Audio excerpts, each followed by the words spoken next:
Howdy y'all, it's Lewis, back at it again with another video. We are going to be looking at the newly revealed 5th Democratic debate qualifications / criteria that just got revealed by the DNC.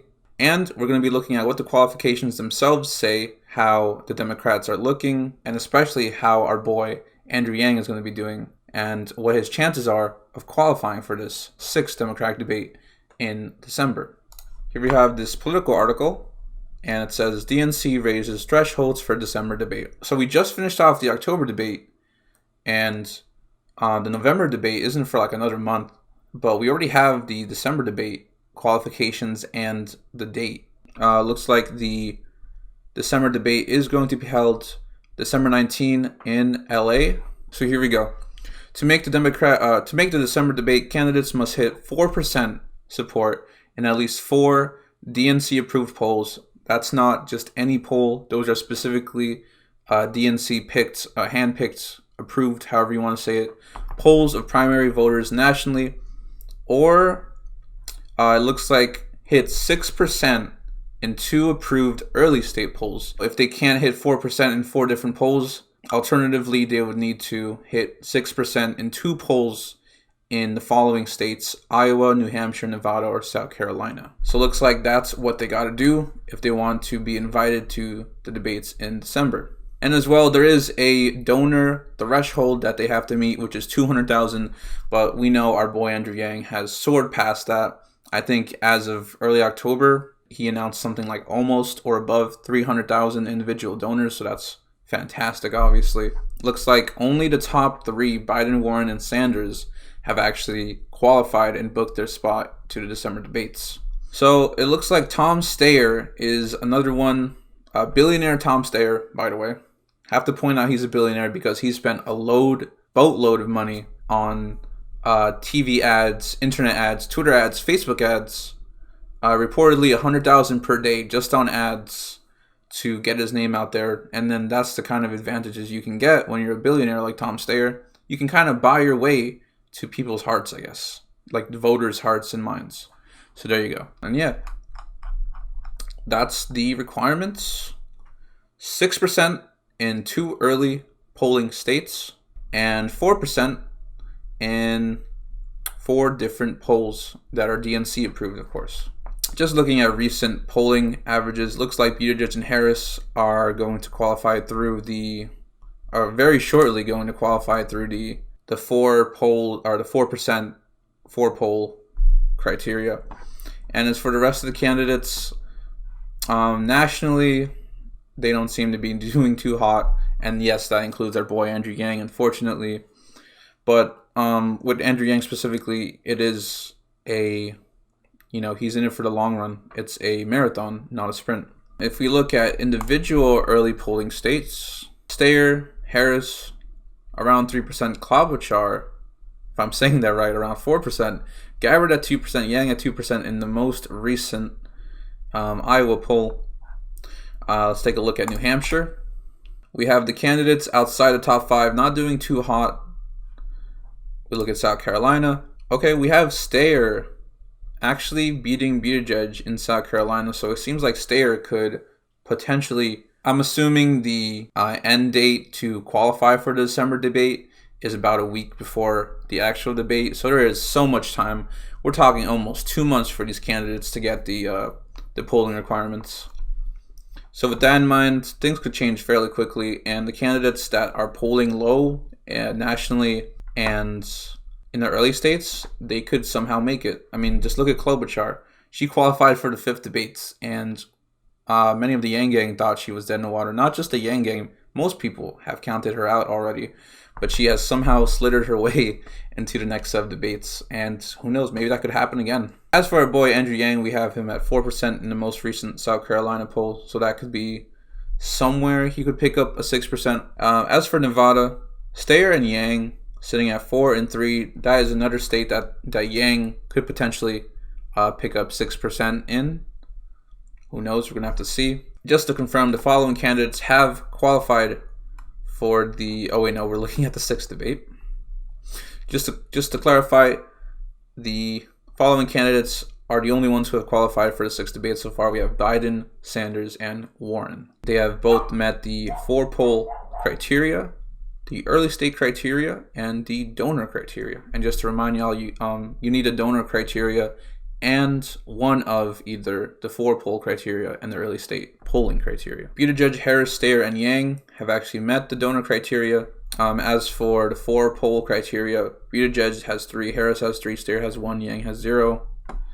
For the early state polling criteria, Buttigieg has 1, Harris has 1, Steyer has 0, and Yang has 0. As for the rest of the candidates, Gabbard has not quite reached the donor requirement. But then again, apparently it was last reported over a month ago, so maybe she did hit the donor requirement at this point.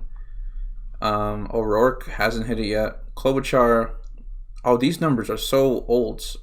There's a chance that they hit it already. Williamson, I think she's out, and yeah, everyone under Williamson, it's not really worth talking about.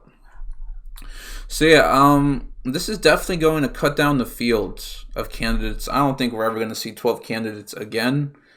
As for double-digit candidates, I think the 5th debate, at this point, how it's looking, I think we will see double-digit candidates again on stage. But the 6th debate right here in December, I think, honestly, as for outside of the top 5, I would say that Steyer has a really, really good chance, thanks to his self-making money machine. He has a really good chance of qualifying for the 6 debates. As for Yang, this is going to be a true test to the Yang campaign, because I think it's going to be very hard for Yang to get 4% 4 times if current trends continue. But who knows what could happen in the next 2 months. A lot could happen, in fact, in the political world. But yeah, I think what Yang's campaign might bet heavy on is spending on TV ads for early states, internet ads, Facebook ads. I think they're going to really ramp up that.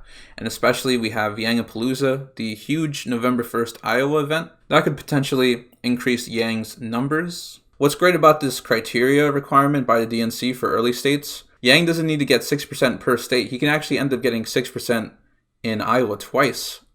So that could be... Iowa could end up being the real key here for Yang's campaign, because if Yangapalooza ends up being a huge success, then I think Yang might just find himself in the December debates. So I really hope they bet hard on Iowa. Going back to real clear politics, besides Iowa, how's Yang doing in New Hampshire?